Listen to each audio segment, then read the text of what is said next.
For folks like me that didn't grow up back then, like it's Yeah, tough to have that frame of reference, you yeah, know what I mean? But that's interesting to hear that from you, you yeah. know. And I didn't know that at the time too, because I mean I'm from Colorado.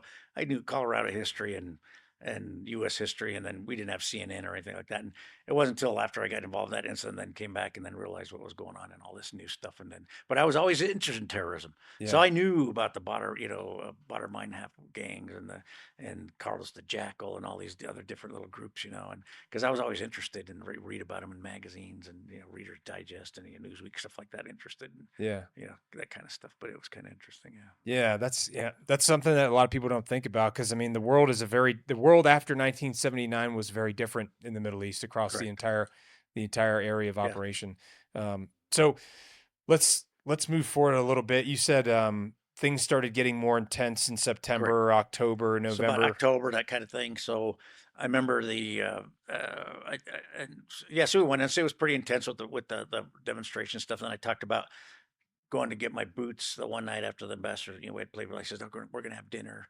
And then I remember went back that day, and it's November. This is November 4th, 1979. Okay. So I forgot my boots, and then that's when they attacked. They came in, and so we go down the basement. We gassed ourselves Yeah. first, and I remember sitting down there, and I could hear Iranians on our radio, and they're screaming on our radio. I go, "What the heck's going on?" So I start switching channels. Then you get the other guys and switch on their own channels. I go, "What the heck is going on?" So finally, I get one of the channels. I get upstairs, and I says, "Yeah, we're downstairs." I says, "I got to tell you right now, they're pulling the bars off the windows." They go, "What?" I said, "They're pulling the bars off the windows. It's not gonna be long before they get in here." And I says, "We need you to send two of you back up here." So I said, "Okay." So I turn around to look, and Rocky and Herman already ran back up the stairs. When they Yeah. heard that. So I'm down there by myself. So I go back down the other end of the embassy in the basement, and they already got the bars off the windows, and they're coming in the window. So I back up, and The protesters yeah, the and protesters were already coming in. now were these college age? Who knows? To tell you the truth, they say militants, college people. Who knows? Because Yeah. you talk about Mahmoud Ahmadinejad, the president of Iran. He was there, and he was an intel guy back then, and he was one of the main guys that put it up. And they say, "Oh no, no, he didn't," but he actually had a website talking about how he put that together and all this stuff. And everybody's, "Oh no, he wasn't involved."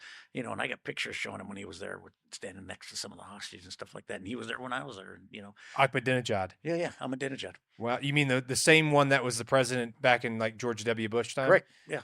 Well, yeah, Wow. yeah. Well, was he president? Yeah, he was president I then. think he was, Yeah, yeah, yeah, because I recognize that name. I yeah, yeah, remember hearing it on the news all the time yeah, back in like yeah. the early 2000s. Yeah, I'll tell you another story later about that. But anyway, so that was going on, and he was there, and So they were flooding through the windows. correct, they were coming through the window, and I saw him coming in.